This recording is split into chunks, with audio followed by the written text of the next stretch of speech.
എല്ലാവർക്കും നമസ്കാരം. നിത്യജീവിതത്തിലുള്ളതുപോലെ തന്നെ വിവിധ സ്വഭാവവിശേഷങ്ങളുള്ള കഥാപാത്രങ്ങളെയാണ് നാം കണ്ടുകൊണ്ടിരിക്കുന്നത്. സുഗ്രീവൻ അധികാരം കയ്യിൽ വന്ന ഉടനെ സുഖലോലുപതയിൽ മറന്ന് ശ്രീരാമന് കൊടുത്ത വാക്ക് മറക്കുന്നതായിട്ടാണ് കാണുന്നത്. അതേസമയം ലക്ഷ്മണൻ സമയമായതോടെ കോപാകുലനായി സുഗ്രീവനെ ഓർമ്മപ്പെടുത്താൻ പോകാൻ നിൽക്കുകയാണ്. പക്ഷേ ശ്രീരാമനാണെങ്കിൽ ക്ഷമയോടെ, ലക്ഷ്മണ, തിന്മ കൊണ്ടല്ല കാര്യം സാധിക്കേണ്ടത്, നന്മ കൊണ്ടാണ് എന്ന് പറഞ്ഞ് ലക്ഷ്മണനെ സുഗ്രീവൻ്റെ അടുത്തേക്ക് അയക്കുകയാണ്, അദ്ദേഹത്തിൻ്റെ കടമയെക്കുറിച്ച് ഓർമ്മപ്പെടുത്താനായിട്ട്. പക്ഷേ സ്വഭാവ ഗുണം കൊണ്ട് തന്നെ രോഷാകുലനായി ലക്ഷ്മണൻ അവിടെ ചെന്നെത്തുന്നു. ലക്ഷ്മണൻ്റെ കോപം ശമിപ്പിക്കാൻ വേണ്ടിയിട്ട് വാക്ചാതുര്യവും സൗന്ദര്യവുമുള്ള താരയെ, ബാലിയുടെ പത്നിയായ താരയെ നിയോഗിച്ച് സുഗ്രീവൻ ലക്ഷ്മണൻ്റെ കോപത്തിനെ ശമിപ്പിക്കുകയാണ്. അങ്ങനെ നമ്മൾ സാധാരണ ജീവിതത്തിൽ കാണുന്നത് പോലെ തന്നെ വിവിധ സ്വഭാവവിശേഷങ്ങളുള്ള കഥാപാത്രങ്ങൾ അപ്പോൾ എപ്പോഴും ക്ഷമയോടെയും സമാധാനത്തോടെയും കാര്യങ്ങൾ സംസാരിച്ച് തീരുമാനിക്കാം, പിന്നീട് ഒരു വീഴ്ച വന്നാലും അവിടെ നിന്ന് അങ്ങോട്ട് നമുക്ക് തുടർന്ന് പ്രവർത്തിക്കാം എന്നൊക്കെ കാണിച്ചു തരുന്ന ഒരു ഭാഗമാണ് നമ്മൾ കണ്ടത്. അത് കഴിഞ്ഞ് സുഗ്രീവൻ എല്ലാ വാനരങ്ങളെയും പല ദിക്കുകളിലേക്കായിട്ട് സീതാദേവിയെ തിരയുന്നതിനായിട്ട് അയക്കുകയാണ്. നമുക്ക് രാമായണത്തിലെ കുറച്ച് നാമങ്ങൾ എന്ന് ചൊല്ലാം. ആരണ്യകാണ്ഡത്തിലെ നാമങ്ങളാണ്. ദണ്ഡകവനജന പാവന രാമ, ദുഷ്ടവിരാധ വിനാശന രാമ, ശരഭംഗ സുതീഷ്ണാർച്ചിത രാമ, അഗസ്ത്യാനുഗ്രഹവർദ്ധിത രാമ, ഗ്രന്ഥാധിപ സംസേവിത രാമ, പഞ്ചവടീതട സുസ്ഥിത രാമ. ഇനി രാമായണത്തിലേക്ക്. ഹനുമാന്റെ നേതൃത്വത്തിൽ ഗുഹാന്തർഭാഗത്തെ കൂരിരുളിൽ കണ്ണു കാണാതെ കൈകോർത്ത് പിടിച്ച് വാനരന്മാർ ഗുഹയ്ക്കകത്തേക്ക് കയറിയപ്പോൾ അകത്തു കഴിഞ്ഞിരുന്ന സിംഹവ്യാഘ്രാദി മൃഗങ്ങൾ ഭീതരായി പുറത്തേക്ക് ചാടി.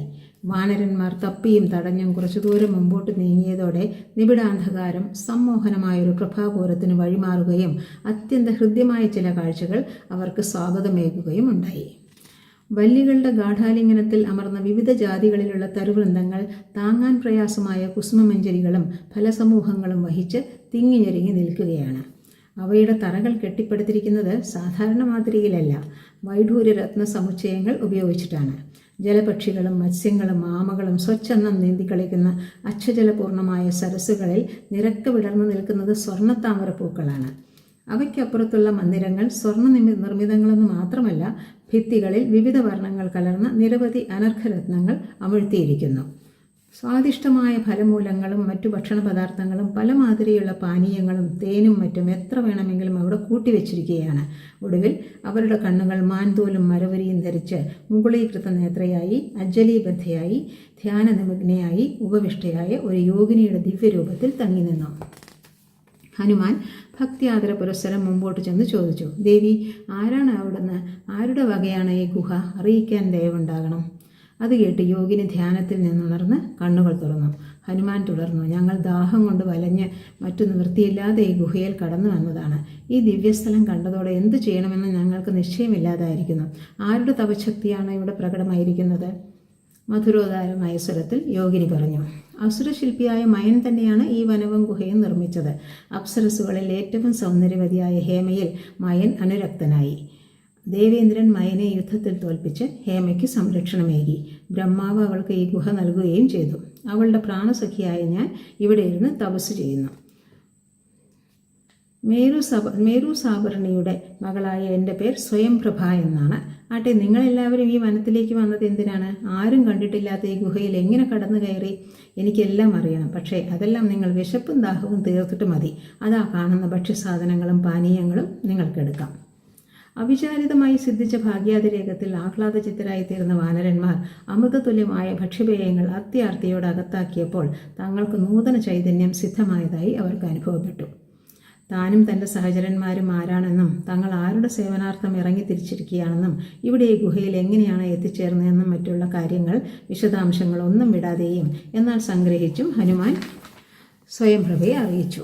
എന്നിട്ടൊന്ന് കൂട്ടിച്ചേർത്തു. ദേവി, വിശന്നും ദാഹിച്ചും മരിക്കാറായ ഞങ്ങളുടെ ജീവൻ രക്ഷിച്ചത് അവിടുത്തെ കാരുണ്യമാണ്. പ്രത്യുപകാരം ചെയ്യണമെന്ന് ഞങ്ങൾക്ക് ആഗ്രഹമുണ്ട്. എന്താണ് വേണ്ടതെന്ന് അവിടുന്ന് ആജ്ഞാപിക്കണം. സർവജ്ഞയായ സ്വയംപ്രഭ പുഞ്ചിരി തൂകിക്കൊണ്ട് പറഞ്ഞു, ഞാൻ നിങ്ങളിൽ സംതൃപ്തയാണ്. നിങ്ങൾ എനിക്കായി യാതൊന്നും ചെയ്യേണ്ടതായിട്ടില്ല. സാധാരണയായി ഈ ഗുഹയിൽ ആരും തന്നെ വരാറില്ല. വന്നാൽ തന്നെയും ജീവനോട് മടങ്ങിപ്പോകാറുമില്ല. എങ്കിലും ഞാൻ നിങ്ങളെ സഹായിക്കാം. നിങ്ങളെല്ലാവരും കണ്ണടയ്ക്കുവൻ. സ്വയംപ്രഭയുടെ നിർദ്ദേശാനുസരണം വാനര സമൂഹത്തിൽപ്പെട്ട ഓരോരുത്തരും കണ്ണടയ്ക്കുകയും നിമിഷങ്ങൾ കഴിഞ്ഞ് കണ്ണു തുറന്നപ്പോൾ തങ്ങളും യോഗിനിയും ഗുഹയ്ക്കകത്ത് പുറത്തു നിൽക്കുന്നതായി അനുഭവപ്പെടുകയും ചെയ്തപ്പോഴുണ്ടായ അത്ഭുതത്തിന് അതിരുണ്ടായിരുന്നില്ല. വാനരന്മാരെ, നിങ്ങൾക്ക് സർവ്വമംഗളങ്ങളും ഞാൻ ആശംസിക്കുന്നു. ഇനി ഞാൻ പോകട്ടെ എന്ന് സ്വയംപ്രഭ പറഞ്ഞു തീർന്നതും ആ യോഗിനി അപ്രത്യക്ഷയായി തീർന്നു. തങ്ങളിപ്പോൾ ദക്ഷിണ മഹാസമുദ്രത്തിൻ്റെ തീരത്താണ് നിൽക്കുന്നതെന്ന് വാനരന്മാർക്ക് ബോധ്യമായി. വസന്തകാലം സമാഗതമായിരിക്കുന്നു എന്നും സുഗ്രീവൻ നൽകിയിരിക്കുന്ന കാലാവധി അവസാനിച്ചിരിക്കുകയാണ് എന്നതാണ് വസന്താഗമനം സൂചിപ്പിക്കുന്നതെന്ന് ഓർമ്മിപ്പിച്ചപ്പോൾ അവർ അത്യന്തം വ്യാകുലരായി തീർന്നു. തങ്ങളെ ഏൽപ്പിച്ചിരുന്ന പ്രധാന കാര്യം ചെയ്യാതെ കിഷ്കിന്ധയിൽ മടങ്ങിയെത്തിയാൽ എന്ത് ശിക്ഷയാണ് തങ്ങൾക്ക് കിട്ടുന്നതെന്ന് അവർക്ക് നല്ലപോലെ അറിയാമായിരുന്നു. ഉപദേഷ്ടാക്കളും വയോവൃദ്ധന്മാരെയും വിളിച്ചുകൂട്ടി അംഗദൻ അവരോട് പറഞ്ഞു, വിശ്വസ്തന്മാരിൽ വിശ്വസ്തന്മാരും വീരന്മാരിൽ വീരന്മാരുമായ നിങ്ങളെയാണ് എൻ്റെ ഇളയച്ചനായ സുഗ്രീവ മഹാരാജാവ് ദക്ഷിണദിക്കിലേക്ക് നിയോഗിച്ചിരിക്കുന്നത്. എന്നാലും കാര്യം സാധിക്കാതെ തിരിച്ചെത്തിയാൽ നിങ്ങൾക്കും എനിക്കും മരണമായിരിക്കും അനുഭവം.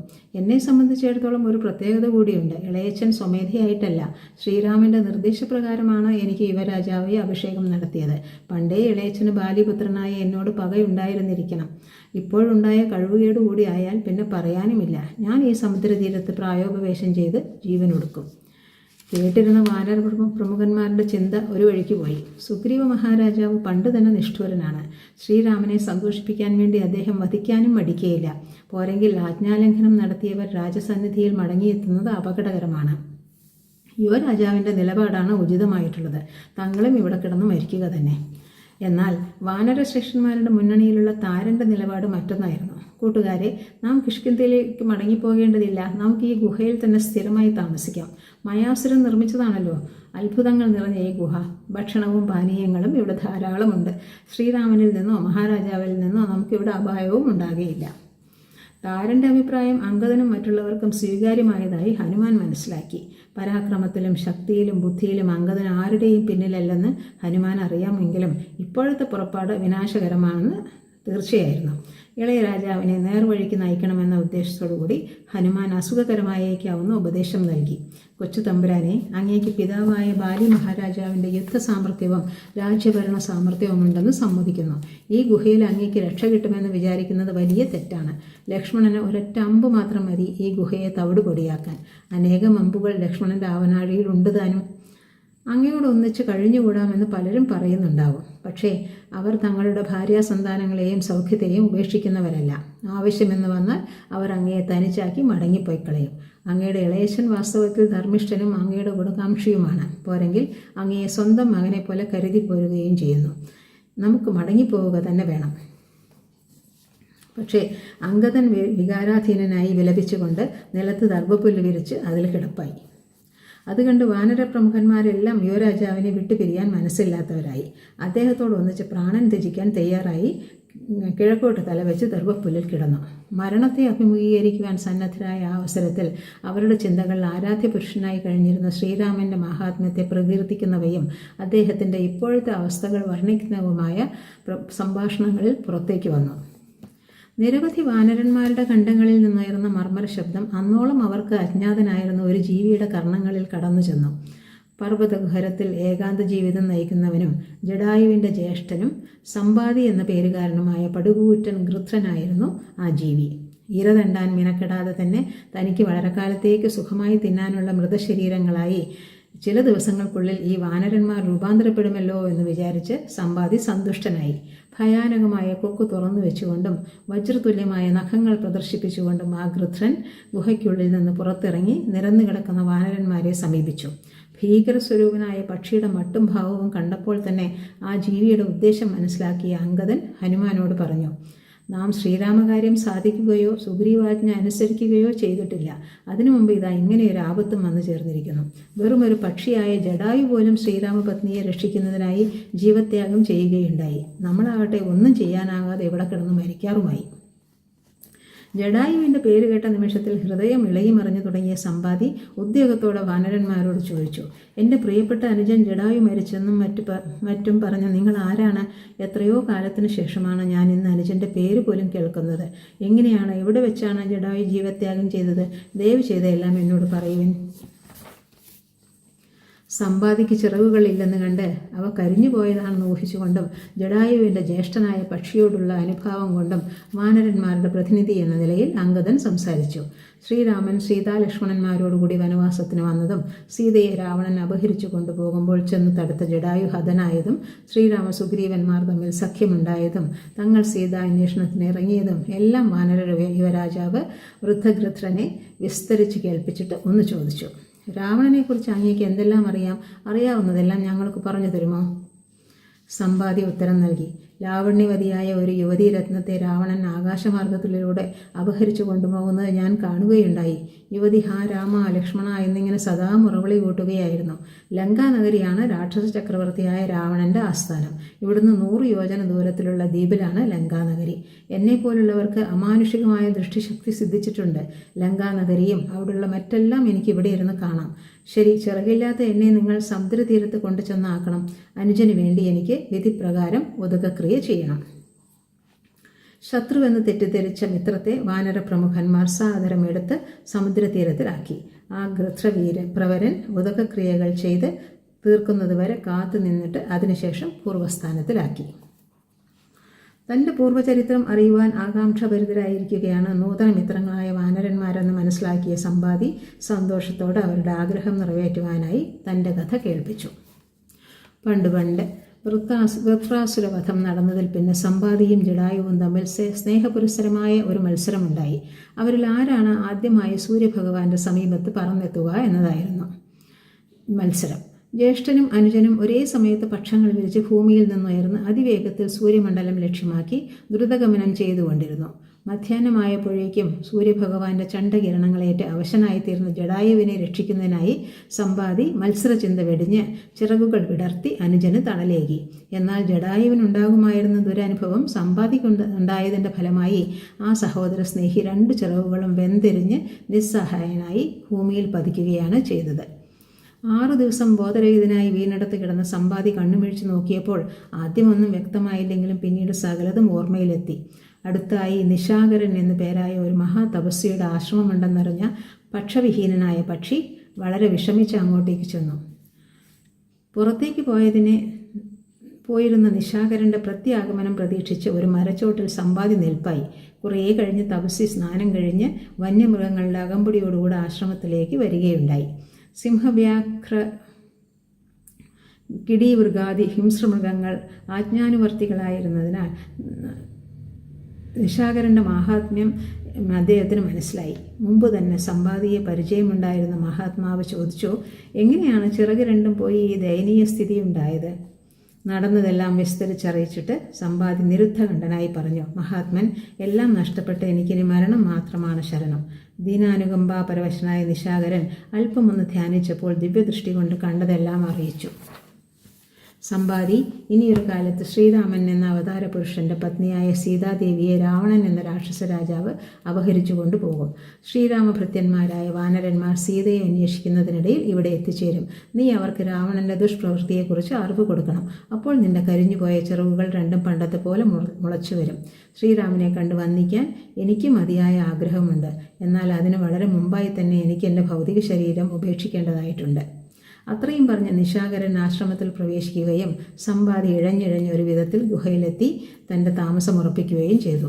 തപസ്വി ദീർഘദർശനം ചെയ്ത സംഭവത്തിനായി ശതാബ്ദങ്ങൾ കാത്തിരുന്ന സമ്പാദി ഇപ്പോഴിതാ ശ്രീരാമദൂതന്മാരായ വാനരന്മാരെ കണ്ട് അവരോട് സീതാപഹരണ വൃത്താന്തം പറഞ്ഞിരിക്കുന്നു. സശ്രദ്ധം കേട്ടുകൊണ്ടിരുന്ന വാനരന്മാർ അപ്പോൾ അത്ഭുതപരവശരായി കണ്ണുകൊണ്ട് കണ്ടത് സമ്പാദിയുടെ ചിറകുകൾ 2 മുളച്ച് പഴയ പോലെ ആവുന്നതായിരുന്നു. വാനര സുഹൃത്തുക്കളെ, കണ്ടില്ലേ ശ്രീരാമചരിതത്തിൻ്റെ ദിവ്യശക്തി? തീർച്ചയായും നിങ്ങൾ സീതാദേവിയെ കണ്ടെത്തും. ഇനി ഞാൻ പോകട്ടെ എന്ന് പറഞ്ഞ് സമ്പാതി ആകാശത്തുയർന്ന നിമിഷങ്ങൾക്കുള്ളിൽ അവരുടെ ദൃഷ്ടിപഥത്തിൽ നിന്ന് അപ്രത്യക്ഷനായി. അല്പസമയം മുമ്പ് നിരാശാകൃത്യത്തിൽ നിപതിച്ച് പ്രായോപവേശം മുഖേന ആത്മഹത്യയ്ക്കൊരുങ്ങുന്ന വാനരപ്രമാണികൾ ഇപ്പോൾ ഉത്സാഹത്തിമിർപ്പുകൊണ്ട് ഉറക്കച്ചിരിക്കുകയും ഹർഷോന്മാദത്താൽ നൃത്തം ചെയ്യുകയുമായി. ദക്ഷിണ സമുദ്രത്തിൻ്റെ ഉത്തരതീരം താൽക്കാലികമായ വാസസ്ഥാനമാക്കിയപ്പോൾ സമുദ്രതരണമാകുന്ന മഹായത്നത്തിൽ അന്തർഭവിച്ചിട്ടുള്ള അപകടങ്ങളെക്കുറിച്ചും ബുദ്ധിമുട്ടുകളെക്കുറിച്ചും അവർക്ക് ബോധമുണ്ടായിരുന്നില്ല. ഉത്സാഹത്തിമിർപ്പും ഹർഷോന്മാദവും ഒക്കെ ക്രമേണ കുറഞ്ഞു വന്ന് ഒടുവിൽ തീരെ ഇല്ലാതായി. അനന്തരകൃത്യങ്ങൾ നിർവഹിക്കുന്നതിനുള്ള സാധ്യതകളെക്കുറിച്ച് ഓരോരുത്തരും ഏകാന്തമായിരുന്ന് ആലോചിക്കുകയായി. മുകളിലത്തെ അനന്തമായ ആകാശം പോലെ മറുകരയില്ലെന്ന് തോന്നിപ്പിക്കുമാറുള്ള ജലരാശി കൺമുമ്പിൽ അങ്ങനെ പരന്നു കിടക്കുകയാണ്. പർവ്വത സദൃശ്യമായ ഉത്തുംഗ തരംഗങ്ങൾ കഠിനാരവം പുറപ്പെടുവിച്ച് ഉരുണ്ടുയർന്നു. ഉൾക്കിടിലം ഉണ്ടാക്കുന്നവയായിരുന്നു ആ ശബ്ദം തന്നെ. കോടാനുകോടി തിമിംഗലൻ, മകര, മത്സ്യാദി ജന്തുക്കൾ ജീവിക്കുകയാണ് ജലാന്തർഭാഗത്ത് എന്ന് കേട്ടിട്ടുള്ള സ്ഥിതിക്ക് അവയെ നേരിട്ട് കാണുമ്പോൾ എന്തായിരിക്കും അവസ്ഥയെന്ന് ആലോചിക്കാൻ പോലും ഭയം തോന്നുന്നു. അങ്ങനെ അജ്ഞാതമായ അനേകം അപകടങ്ങൾ അങ്ങിങ്ങായി പതിയിരിക്കുന്ന ആലകടൽ കടന്ന് അപ്പുറത്തെത്തിയെങ്കിലേ പ്രയോജനമുള്ളൂ. ധൈര്യശാലിയായ അംഗദൻ മറ്റുള്ളവർക്ക് ധൈര്യം പകർന്നു കൊടുക്കാൻ യത്നിച്ചു. സുഹൃത്തുക്കളെ, മനസ്സിനൊട്ടും വൈഷമ്യമുണ്ടാകാതിരിക്കാൻ നിങ്ങളെല്ലാവരും ശ്രദ്ധിക്കണം. വൈഷമ്യത്തിൽ നിന്നുണ്ടാകുന്ന വ്യസനം സർപ്പവിഷമെന്ന പോലെ മനസ്സിനെ ഇല്ലായ്മ ചെയ്യും. സമുദ്രത്തിൻ്റെ ഇക്കരെ നിന്ന് ഉയർന്നു ചാടി അക്കരെ ചെന്നെത്തുക എന്ന ഒരൊറ്റ പോംവഴി മാത്രമേ അവശേഷിക്കുന്നുള്ളൂ എന്ന് മറ്റെല്ലാവരെയും പോലെ അറിഞ്ഞിരുന്ന അംഗദൻ നേതാക്കന്മാരോട് പറഞ്ഞു. 100 യോജന ദൂരം ചാടാൻ അങ്ങനെ സുഗ്രീവ രാജാവിൻ്റെ സത്യം പാലിക്കാൻ കഴിവുള്ളവർ ആരുണ്ട് നമ്മുടെ ഇടയിൽ? ഏതൊരുവൻ്റെ പരാക്രമം കൊണ്ട് നമുക്കെല്ലാം കിഷ്കിന്ധയിലേക്ക് മടങ്ങിച്ചെല്ലാൻ സാധിക്കും? ശ്രീരാമ ലക്ഷ്മണന്മാരെ സന്തുഷ്ടരാക്കാൻ കെൽപ്പുള്ള ഒരുവനുണ്ടെങ്കിൽ അവൻ ആരാണ്? ആ ചോദ്യങ്ങൾ ഉത്തരമില്ലാത്ത ചോദ്യങ്ങളായി അവശേഷിച്ചതേയുള്ളൂ. കാരണം 100 യോജന ചാടാൻ തനിക്ക് സാധിക്കുകയില്ല എന്ന് ഓരോ വാനര പ്രമാണിക്കും നല്ലതുപോലെ അറിയാമായിരുന്നു. അംഗദൻ മറ്റൊരു ചോദ്യം ചോദിച്ചു. ശരി, 100 യോജനയുടെ കാര്യം പോകട്ടെ. തനിക്ക് എത്ര ദൂരം ചാടാമെന്ന് ഓരോരുത്തരും അറിയാമായിരിക്കുമല്ലോ. അക്കാര്യം എന്നോട് പറയാമോ? എനിക്ക് 10 യോജന ചാടാം, ഗജൻ പറഞ്ഞു. എനിക്ക് 20 യോജന ചാടാൻ കഴിയും, ഗവാക്ഷൻ പറഞ്ഞു. 30 യോജന എന്ന് ഗവയൻ, 40 യോജന എന്ന് ശരഭൻ, 50 യോജന എന്ന് ഗന്ധമാദനൻ, 60 യോജന എന്ന് മൈന്ദൻ, 70 യോജന എന്ന് ദിവിദൻ, 80 യോജന എന്ന് സുഷേണൻ. പക്ഷേ അതുകൊണ്ടായില്ലല്ലോ, ഇനിയും ബാക്കി കിടക്കുന്നു 20 യോജന. വാർദ്ധക്യബാധിതനായ ജാമ്പവാൻ മുമ്പോട്ട് വന്നു. കൊച്ചു തമ്പുരാനെ, പ്രായം വളരെ കൂടിയതുകൊണ്ട് എനിക്ക് തീരെ വയ്യാതായി. എങ്കിലും ഇപ്പോഴും എനിക്ക് 90 യോജന ചാടാൻ കഴിയും. ഇത് വളരെ കുറച്ച് ദൂരമാണ്. എൻ്റെ പണ്ടത്തെ കൃത്യം ഓർമ്മിക്കുമ്പോൾ, അതായത് വാമനാവതാരം നടന്നപ്പോൾ, അന്ന് ഞാൻ ഭൂമിയാകെ 3 തവണ ചുറ്റി മഹാവിഷ്ണുവിനെ വലത്ത് വെച്ചിരുന്നു. എന്നാൽ ഇപ്പോഴാകട്ടെ 90 യോജനയ്ക്കപ്പുറം ചാടാനാവില്ല. പക്ഷേ 90 യോജന കൊണ്ട് ഒന്നും ആയില്ലല്ലോ. അതെ, 90 യോജന കൊണ്ട് ഒന്നുമായില്ല. 100 യോജന ചാടിയാലേ ലങ്കയിലെത്താൻ സാധിക്കൂ എന്നും ഒരു യോജനയും 90 യോജനയും ഒന്നുപോലെയാണെന്നും രണ്ടായാലും ആഴക്കടലിൽ വീണ് മുങ്ങിച്ചാവുകയുള്ളൂ എന്നും ആരെയും പറഞ്ഞറിയിക്കേണ്ടതായിട്ടില്ല. ഒടുവിലത്തെ മുറ തനിക്കാണെന്ന് അറിഞ്ഞിരുന്ന അംഗദൻ പറഞ്ഞു. എനിക്ക് അങ്ങോട്ട് 100 യോജന ചാടാൻ കഴിയും, പക്ഷേ അവിടുന്ന് ഇങ്ങോട്ട് 100 യോജന ചാടാൻ കഴിഞ്ഞില്ലെന്ന് വരാം. ലങ്കയിലെത്തിയാൽ തിരികെ ദക്ഷിണ സമുദ്രത്തിൻ്റെ ഉത്തരതീരത്തെത്തിയില്ലെങ്കിൽ പിന്നെ എന്ത് പ്രയോജനം? വിജ്ഞാനവും വിവേകവും ഒന്നിച്ചിണങ്ങിയ അഭിബന്ധവൃന്ദനായ വാനരൻ അംഗദനെ നിരുത്സാഹപ്പെടുത്തി. കൊച്ചു തമ്പുരാനെ, ഇങ്ങോട്ട് ചാടാനും അങ്ങേക്ക് കരുത്തുണ്ടെങ്കിൽ കൂടി അങ്ങ് ഈ സംരംഭത്തിന് ഒരുങ്ങിക്കൂടാ. രാജപുത്രൻ ദൂതനാവുന്നത് ഒരിക്കലും ശരിയാവുകയില്ല. ശ്രീരാമകാര്യത്തിൻ്റെ നാരായ പേരാണ് അങ്ങ്. ഞങ്ങളിൽ ആരെങ്കിലും ഒരുവൻ മാത്രമേ ലങ്കയിലേക്ക് ചാടുന്ന കാര്യം ആലോചിക്കാൻ പാടുള്ളൂ. അംഗദൻ പറഞ്ഞു. ജാമ്പവാൻ, സുഗ്രീവാജ്ഞ ലംഘിക്കുന്നവൻ പിന്നീട് ജീവിച്ചിരിക്കുകയില്ല. അങ്ങ് തന്നെ പ്രശ്നത്തിന് പ്രതിവിധി കണ്ടെത്തണം. ഇതൊക്കെയായിട്ടും ഒരു മൂലയ്ക്ക് നിശബ്ദനായി കയ്യും കെട്ടിയിരുന്ന് ഒരക്ഷരം പറയാതെ കഴിയുന്ന ഹനുമാനോട് ജാമ്പവാൻ സംസാരിച്ചു തുടങ്ങിയപ്പോൾ മറ്റെല്ലാവരും ചെവിയും കൂർപ്പിച്ച് കേൾക്കുകയായി. ഹനുമാന്റെ ഹൃദയത്തിൽ നിദ്ര പൂണ്ടിരിക്കുന്ന അപരിചിതമായ വീര്യം ഉത്തേജിപ്പിക്കണമെന്ന ഉദ്ദേശത്തോടു കൂടി ജാമ്പവാൻ ഹനുമാന്റെ പൂർവ്വചരിത്രം ഹനുമാനോട് തന്നെ വിസ്തരിച്ച് പറഞ്ഞു. ആ പൂർവ്വചരിത്രം നമുക്കിപ്പോൾ കേൾക്കാം. പുഞ്ചികസ്ഥല എന്നു പേരായ അപ്സരസ് ലോകൈക സുന്ദരിയായി അംഗീകരിക്കപ്പെടുകയും അഞ്ജന എന്ന നാമധേയത്തിൽ അറിയപ്പെടുകയും ചെയ്തിരുന്നു. സന്ദർഭവശാൽ ഒരു ശാപത്തിൻ്റെ ഫലമായി കുഞ്ചരൻ എന്ന വാനര പ്രമുഖൻ്റെ പുത്രിയായി ജന്മമെടുത്തുവെങ്കിലും അഞ്ജന തനിക്കിഷ്ടമുള്ള രൂപം ധരിക്കുക എന്ന സിദ്ധി കൈവെടിഞ്ഞിരുന്നില്ല. കേസരി എന്ന വാനരേന്ദ്രൻ്റെ ധർമ്മപത്നിയായതിനു ശേഷം ഒരു ദിവസം അഞ്ജന വടിവു ചമഞ്ഞ് നയനസമ്മോഹനങ്ങളായ വസ്ത്രാഭരണാദികളിൽ അലങ്കൃതയായി പർവ്വതസാനുവിൽ വിഹരിക്കുന്ന അവസരത്തിൽ വായുദേവൻ അവളെ കണ്ട് അനുരക്തനായി ആലിംഗനം ചെയ്ത് മറഞ്ഞു നിന്നുകൊണ്ട് ചെയ്തതായതിനാൽ പരിഭ്രമത്തോടും ദേഷ്യത്തോടും കൂടി അഞ്ജന ചോദിച്ചു, പതിവ്രതയായി എന്നെ സമീപിച്ചത് ഏത് പുരുഷനാണ്? അദൃശ്യ പുരുഷൻ ഉത്തരം നൽകി, അഞ്ജനെ, ഞാൻ വായുവാണ്. ഹൃദയം കൊണ്ട് മാത്രമാണ് ഞാൻ ചാരിത്രവതിയായ നിന്നെ ആലിംഗനം ചെയ്തത്. വീര്യവാനും ബുദ്ധിശാലിയും മഹൗജസ്സും മഹാബലവാനുമായ ഒരു പുത്രൻ നിനക്കുണ്ടാവും. വേഗത്തിലും ശക്തിയിലും അവൻ എനിക്ക് തുല്യനായിത്തീരും. ഒരു ഗുഹയിൽ വെച്ച് അഞ്ജന പ്രസവിച്ച പുരുഷ സന്താനം ഉദയസൂര്യനെ കണ്ട് ഒരു പഴമാണെന്ന് തെറ്റിദ്ധരിച്ച് അത് കൈക്കലാക്കാനായി മുകളിലേക്ക് ചാടി. ശൈശവത്തിൽ തന്നെ അവൻ എത്ര ബലവേഗങ്ങൾ ഉണ്ടായിരുന്നു എന്ന് തെളിയിക്കുന്നതായിരുന്നു ആ കൃത്യം. 300 യോജന ഉയർന്നിട്ടും സൂര്യതാപം വകവയ്ക്കാത്തത് കണ്ട ദേവേന്ദ്രൻ അമിത പരാക്രമനായ ആ വാനര ശിശുവിൻ്റെ മേൽ ഉള്ളം നെടുക്കുന്ന വജ്രായുധം പ്രയോഗിച്ചു. ആ ആയുധം ഇടത്തെ ഹനുവിൽ, അതായത് കവിളിൽ ഏറ്റ് വായുമണ്ഡലത്തിൽ വളരെയേറെ ഉയർന്നിരുന്ന അവൻ പർവ്വതശൃംഗത്തിൽ പതിച്ചു. അന്നു മുതൽ അവന് ഹനുമാൻ എന്ന് പേരായി. പുത്രൻ്റെ വീഴ്ച കണ്ട് ഖേദിച്ചും അതിന് കാരണക്കാരനായ ദേവേന്ദ്രനോട് കോപിച്ചും വായുദേവൻ ത്രിലോകങ്ങളിൽ ഒരിടത്തും ചലിക്കാതെയായി. വായുവില്ലെങ്കിൽ പ്രപഞ്ചമാകെ നാശോന്മുഖമാകുമെന്നറിയാമായിരുന്ന ബ്രഹ്മദേവനും ദേവേന്ദ്രനും മറ്റു ദേവന്മാരും ഓടിയെത്തി നല്ല വാക്കു പറഞ്ഞ് വായുദേവനെ ഒരു വിധത്തിൽ സമാധാനപ്പെടുത്തി. പടയിൽ നിനക്ക് ശത്രാവത്യുത്വം ഉണ്ടായിരിക്കും എന്ന് ബ്രഹ്മദേവനും നിനക്ക് തോന്നുമ്പോൾ മാത്രമേ മൃത്യു സംഭവിക്കുകയുള്ളൂ എന്ന് ദേവേന്ദ്രനും ഹനുമാന് വരങ്ങൾ നൽകി. ഇത്രയും ഓർമ്മിപ്പിച്ചിട്ട് ജാമ്പുവാൻ പറഞ്ഞു, ഹനുമാൻ, വാനര സൈന്യം ആകെ നിസ്തേജമായിരിക്കുന്നു. കേസരിയുടെ ക്ഷേത്രജനും വായുദേവൻ്റെ ഔരസപുത്രനുമായ അങ്ങേക്ക് മാത്രമേ ഞങ്ങളെ രക്ഷിക്കുവാൻ സാധിക്കുകയുള്ളൂ. ബലത്തിൽ എന്ന പോലെ ചാട്ടത്തിലും അങ്ങാണ് ഒന്നാമൻ. അങ്ങയുടെ പരാക്രമം കാണുവാൻ ഞങ്ങളെല്ലാവരും വെമ്പൽ കൊള്ളുകയാണ്. ആലസ്യം അവസാനിപ്പിക്കൂ, സമുദ്രതരണം നിർവഹിക്കൂ. ജാമ്പവൻ്റെ വാക്കുകൾ ഹനുമാന്റെ രൂപത്തിലും ഭാവത്തിലും ഒരു നിമിഷം കൊണ്ട് അത്ഭുതാവഹമായ പരിവർത്തനമുണ്ടാക്കി.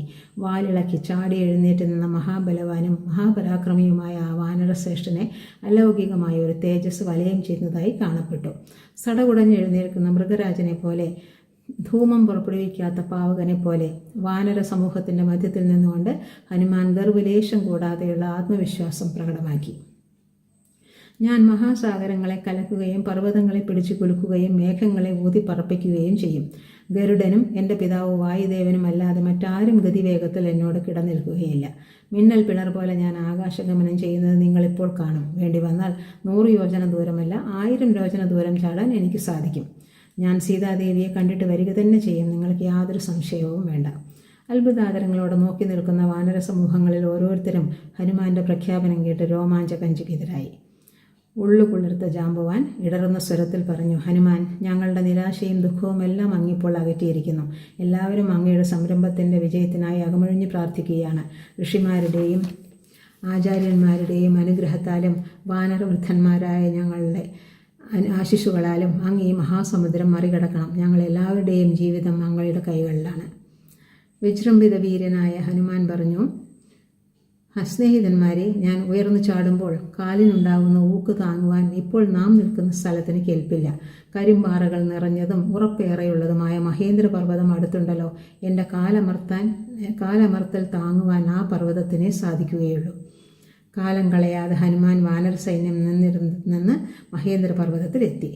ആ മഹാബലന്റെ പാദപതനങ്ങളേറ്റ് പാറകൾ പൊട്ടുക മാത്രമല്ല പർവ്വതമാകെ കുലുങ്ങുകയും ചെയ്തു. വൻമരങ്ങൾ ഉലഞ്ഞതും പക്ഷിമൃഗാദികൾ പരിഭ്രമിച്ചു പാഞ്ഞുപോയതും സർപ്പങ്ങൾ മാളങ്ങളിൽ പതുങ്ങിയിരുന്നതും സ്വാഭാവികമായിരുന്നു. അതിനിടയിൽ ഹനുമാൻ ദ്രുതഗതിയിൽ മുകളിലോട്ട് പോയി പർവ്വതത്തിൻ്റെ ഉത്തുംഗശൃംഗത്തിൽ നിലകൊള്ളുകയായി.